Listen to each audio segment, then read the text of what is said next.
সফলতার ভিড় ভার্সেস একাকিত্বের লড়াই। হেই এভরিওয়ান, আবারও একটা মোটিভেশনাল ভিডিও নিয়ে আপনাদের সামনে হাজির হয়েছি। আজকের দিনটা একটু পজিটিভিটি আর নতুন স্বপ্ন দিয়ে শুরু করি। মানুষ প্রদীপের শিখা দেখতে খুব ভালোবাসে, কিন্তু সেই শিখা জ্বালাতে গিয়ে সলতেটি যে দহনসয় তার খবর কেউ রাখে না।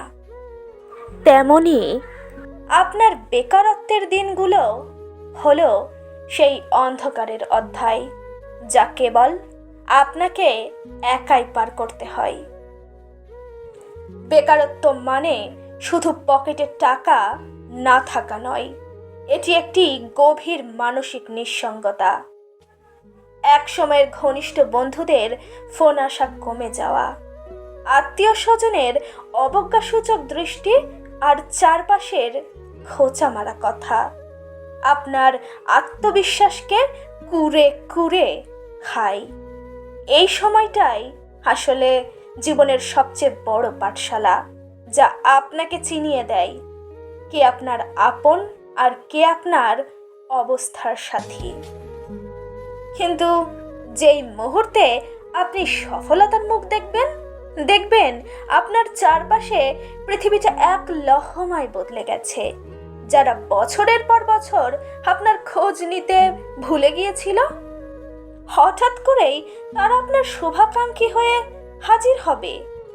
মানুষ গর্ব করে বলবে, ও তো আমার ছোটবেলার বন্ধু, অথবা আমি জানতাম ও একদিন বড় কিছু করবেই করবে।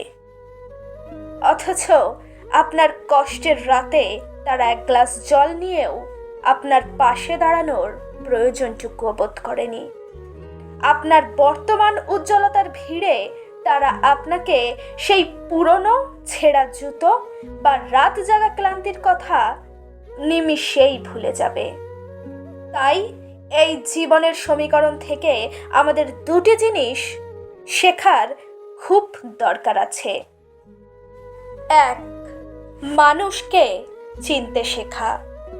আপনার দুর্দিনে যারা ছায়ার মতো পাশে ছিল, সফলতার পর কেবল তাদেরকেই সর্বোচ্চ সম্মান দিন।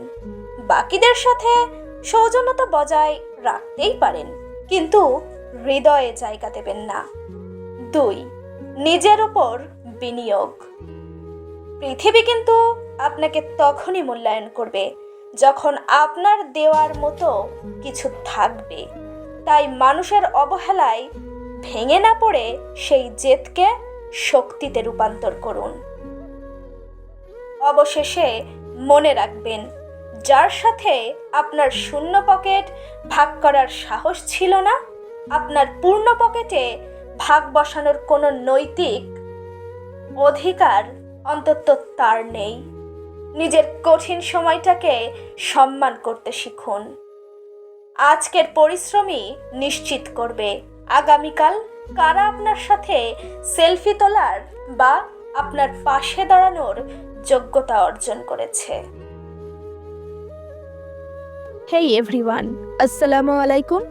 আজ তাহলে আসি, দেখা হবে পরবর্তী কোনো ভিডিওতে, নতুন পথে নতুন খোঁজে।